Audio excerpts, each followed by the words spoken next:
Bem-vindos à nossa gravação do próximo videocast, que faz parte do curso de atualização de Neurologia da AF Educação Médica. Eu, Felipe Cunha, um dos editores, estarei aqui presente com vocês de um tema super importante, um tema que tem grande relevância na sua prática clínica neurológica, na sua prática clínica de urgência neurológica.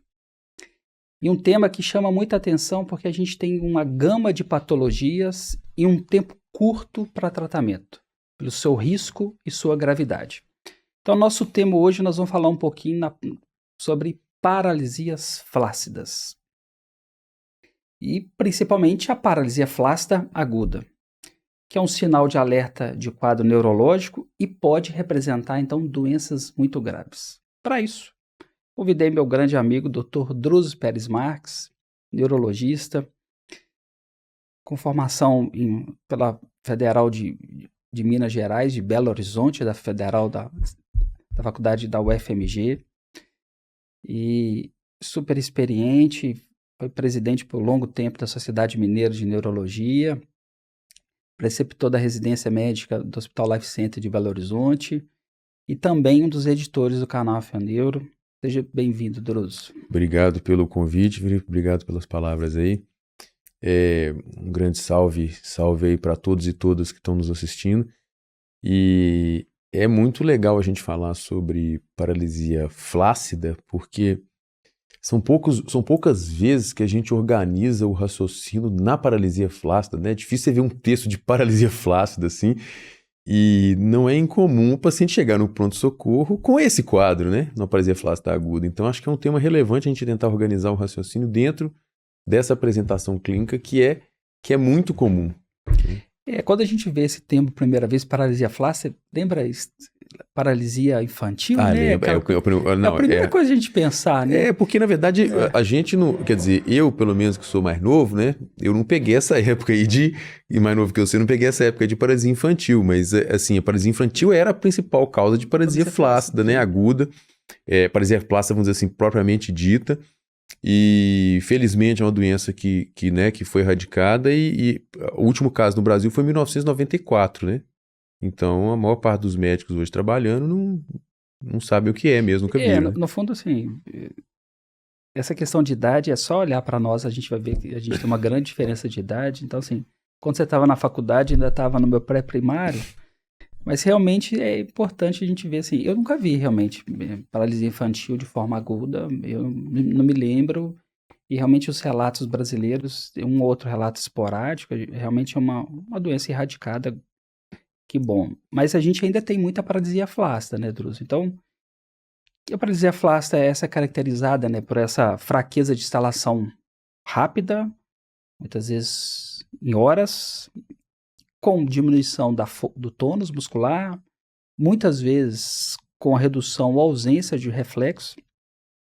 E o que é importante que o central, que ela não é uma parte de paralisia flácida, não é uma doença, e sim uma manifestação clínica de várias doenças. E aí, quando você pega um paciente desse com paralisia flácida no pronto-socorro, o que vem na sua ideia de imediatamente, uma vez que a gente já excluiu a paralisia infantil? Acho que a primeira coisa que a gente tem que pensar, chega um paciente com paralisia flácida, é entender qual que é a causa daquilo ali, porque paralisia flácida é muito grave. Né? O paciente não está mexendo no braço, não está mexendo na perna, não está mexendo nas duas pernas, não está mexendo nos dois braços, é muito grave. Né? A perspectiva de sequela é muito alta, então a gente tem que tentar ter um diagnóstico etiológico da doença. Se você for pensar paralisia flácida pelo termo, o rigor, assim, o paciente chega lá sem mexer o braço, sem mexer a perna direito, e com os reflexos reduzidos, o tônus, quer dizer, flácida por quê? Porque o tônus está reduzido, né? A gente fala que seria o contraponto de paralisia espástica, que é com o tônus aumentado. A causa principal é AVC, né? O paciente chega, muitos pacientes chegam no hospital já com espasticidade e com os reflexos aumentados, às vezes com Babinski, mas tem paciente que chega também no AVC, ele ainda tem ali um tempo, principalmente a apresentação muito precoce, ele tem um tempo ali de ele estar com o braço sem mexer, flácido, hipotônico e sem os reflexos. Isso a gente observa isso do ponto de vista clínico. Principalmente se for AVC de mais circulação posterior, né? A gente consegue observar. E aí você tem que, né, a temporalidade do déficit que nos dá a dica de que é isquêmico, né? De que é vascular. Quer dizer, são segundos de instalação. Não é infrequente nesses quadros muito agudos, muito rápido, né? De uma paralisia flácida, principalmente uma tetraparética, a gente faz o diagnóstico diferencial com AVC. Sim. O Guillain-Barré com AVC é um diagnóstico diferencial importante. Ou uma isquemia medular, alguma coisa nesse sentido. É outra né? questão também. São alguma coisa nesse sentido. Agora, tirando esse paciente, né, que chega com AVC, eu eventualmente até cheguei hemiplégico, mas com uma clínica sem muito reflexo, ainda naquele tempo de... Quer dizer, a hora que perdeu o controle do neurônio motor superior e do neurônio motor inferior, às vezes leva algumas horas, até algumas pessoas até alguns dias para assumir mesmo, entrar a espasticidade. Mas tirando esse caso que tem esse chamativo de horas, né, de instalação, porque mesmo porque uma isquemia medular, ela não chega da noite pro dia, não, da noite pro dia ela chega, mas ela não chega assim em segundos, né, a isquemia medular às vezes ela vem entrando no decorrer de algumas horas, aí nós temos que pensar em várias maneiras, aí a gente tem que ver a história do paciente, para a gente tentar entender o que é que está causando o paciente. E às vezes a história também não vai esclarecer. É uma situação que a gente precisa de lançar a mão de ferramentas, né, para conseguir fechar esse diagnóstico. E fazendo um paralelo, então, a você, Druz, que além de tudo isso que eu falei de neurologista, você também tem titulação na medicina intensiva. Isso é um desafio para o colega no pronto-socorro. No CTI é um desafio. É um paciente, geralmente, a gente está falando de paralisia, né? O tempo é super importante, mas é um desafio realmente do paciente chegar para você no pronto-socorro. E muitas vezes ele vai estar associado a uma falência respiratória associada também.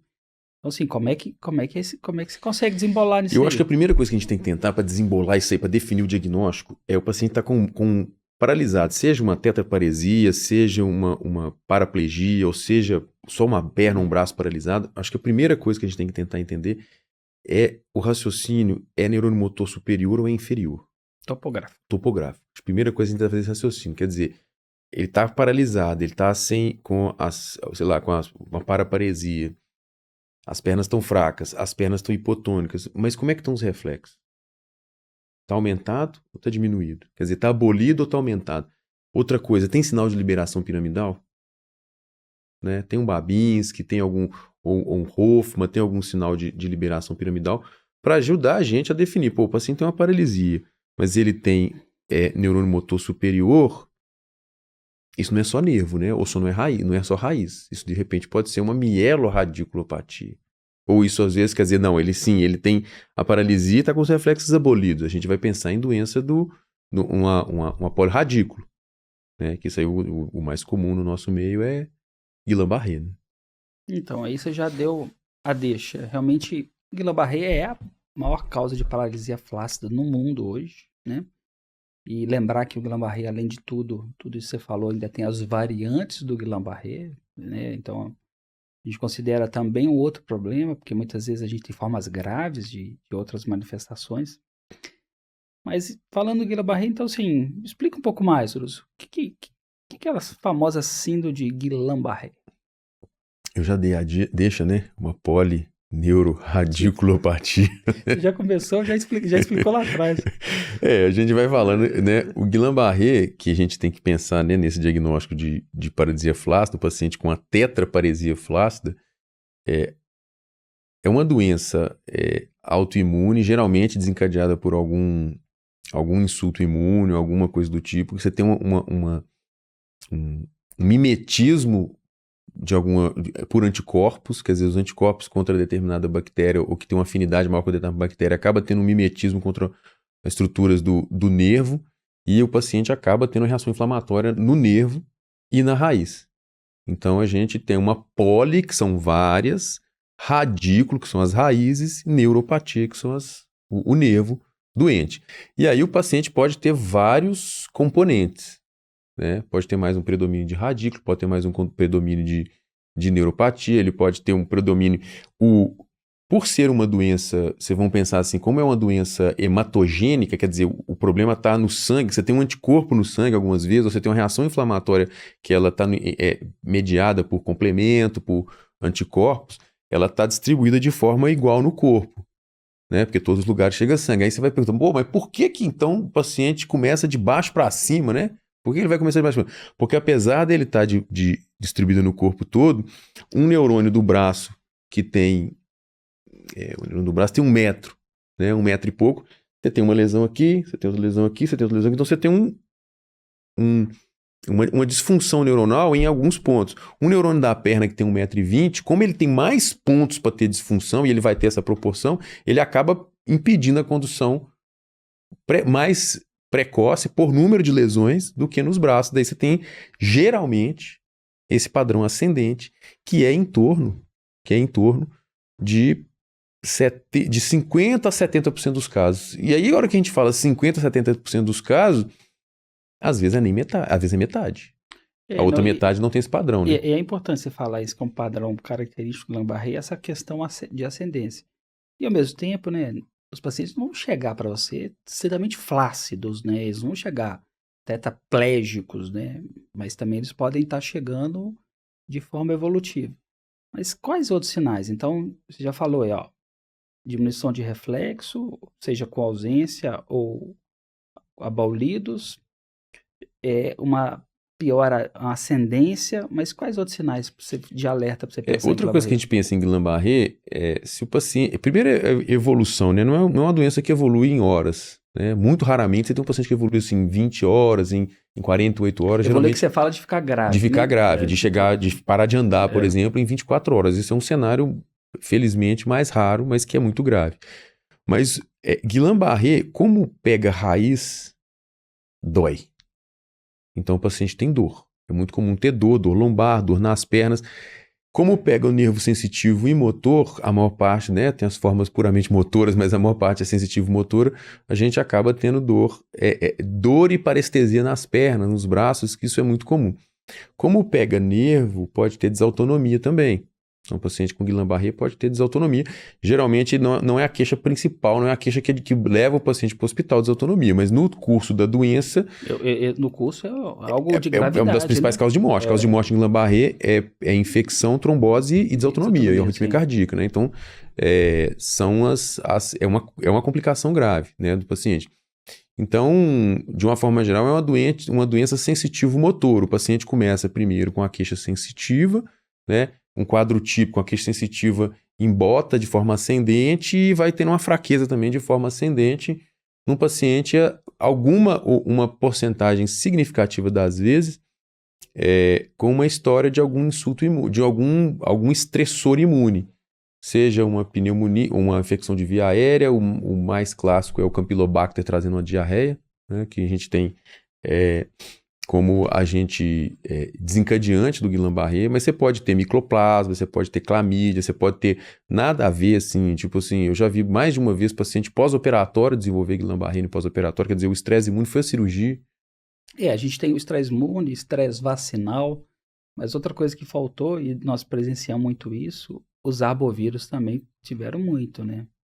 É bem lembrado, assim, a gente vivenciou muito isso, é uma coisa que os textos não trazem muito, né? Os textos são americanos e europeus, eles não trazem muito. Né? Não tem arbovírus, mas a gente vivencia isso muito com dengue, né? Guillain-Barré induzido por dengue, e aquela época daquela epidemia de Zika, a gente viu muito Guillain-Barré por Zika, né? E o Covid, nós tivemos algumas coisas também. Alguns. É. O Covid, eu gosto de falar do Covid, eu tenho uma leitura do Covid, porque se o Covid tem uma incidência, ou se o Guillain-Barré desencadeado por Covid for 1 em 100 mil, você teve a população da cidade toda de Belo Horizonte pegando Covid, e você teve 20 casos com Covid, Guillain-Barré por Covid, já subiu lá para cima a incidência de Guillain-Barré nesse ano, entendeu? Sim. Porque como é uma doença muito contagiosa, é igual dengue, eu uso brincar assim, se você me levar para um congresso internacional para falar de complicação de dengue, os caras nem acreditam que eu já vi. A gente já viu tudo quanto é tipo de complicação possível do dengue. Aí você fala, mas dengue dá tal coisa, não sei qual que é a incidência, porque eu não tenho isso calculado, mas eu já vi. Por quê? A gente tem tanto dengue aqui, a gente tem epidemia de dengue aqui, de que pega 80% da cidade, tá pega dengue, 70% das pessoas Sim. pegam. Quer dizer, se for uma coisa que for 1 para 100 mil, você vê. Não, isso é verdade, assim, eu acho que e é interessante, inclusive, algo que a gente precisa, né, tá sempre pensando também nos nossos dados estatísticos, nós vamos falar de uma patologia que tem uma incidência grande e que não tem lá fora, né, mais para frente, mas chegando aqui então à primeira parte do nosso videocast sobre paralisias flácidas, um tema muito importante, um tema que aqui a gente fala de doenças graves, que a gente também tem um tempo curto. Importante para sua prática clínica estar bem ligado sobre isso. Se você gostou dessa primeira parte, esse videocast faz parte do nosso curso de atualização em neurologia. Nós vamos falar muita coisa ainda, vamos falar de botulismo, das mielites infecciosas, de porfiria, vamos esmiuçar um pouco mais aqui ainda do Guillain-Barré, mas acho que é importante e você é nosso convidado a participar do curso de atualização. Nos vemos até lá. Um abraço.